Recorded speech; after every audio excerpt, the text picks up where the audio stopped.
There we are.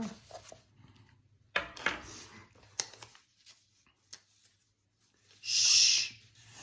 Echo quietened him with a wave as the sky pirate with the scar emerged from the ship's jaws empty-handed and returned to the main entrance of the fortress with its tall silver portcullis. Now, she said. She ran forward, keeping to the shadows with Horace close beside her. There was a clatter from behind them just as they reached the ramp, and they ducked below it as another pirate approached. The gangplank rumbled above them as she stomped her way on board. As they waited for her to re-emerge, Echo took in Horace's stricken face. Was this really going to work? She steeled herself. It had to.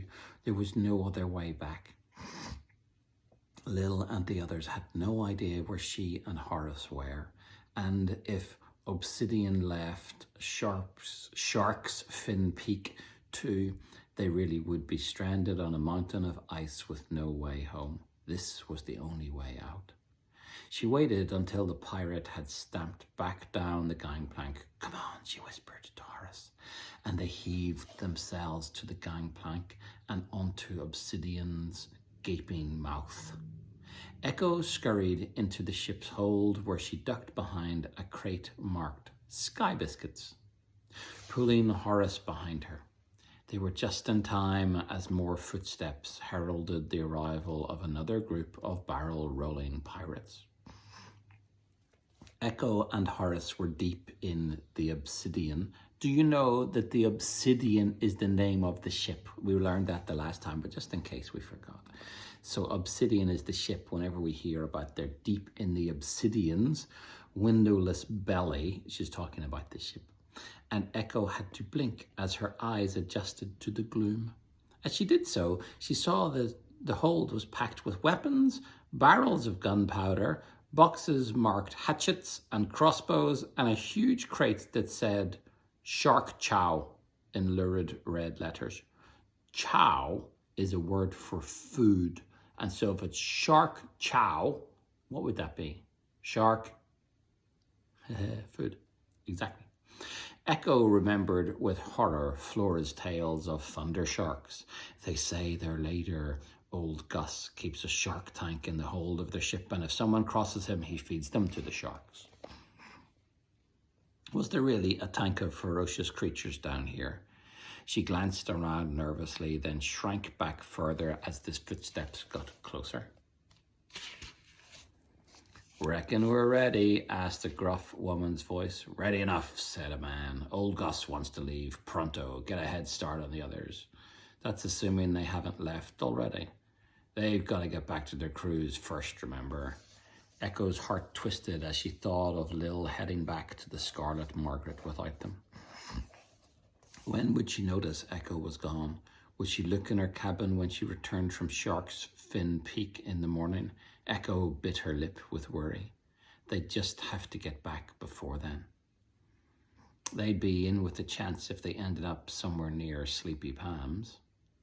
Echo jumped at the sound of something heavy being hefted, the floor reverberating with the weight of it.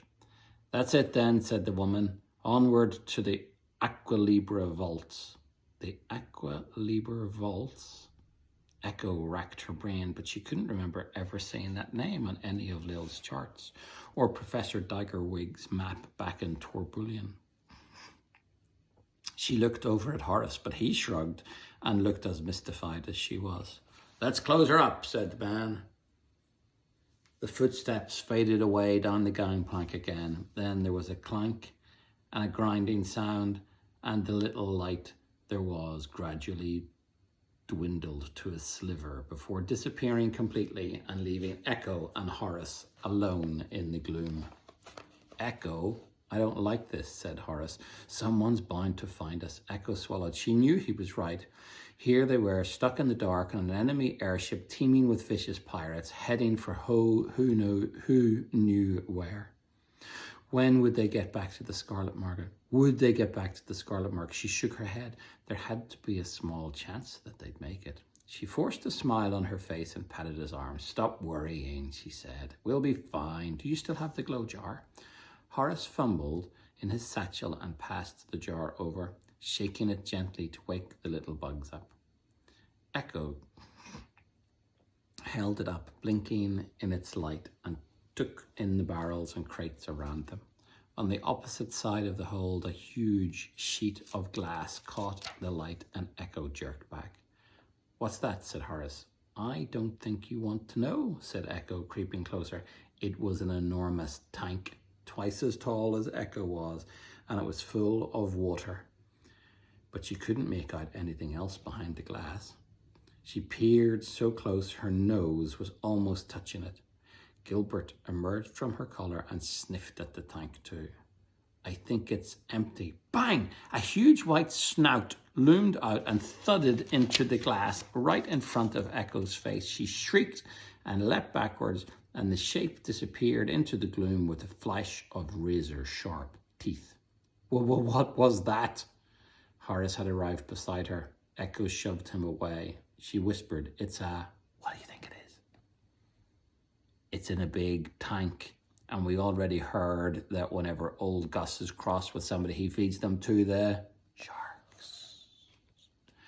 "It's a shark," she whispered. "What, a real shark?" "Yeah." Echo marched past them. There's no need to show Horace how scared she was. "Let's hide," she said. And look, there's a picture of how they're down in the obsidian ship. And look, big pane of glass, and you can see in there, that's the shadow of a shark. Ha! We will learn more about that next time. Good night, Baba. Sleep well, and this one. Sweet dreams. I will talk to you next time.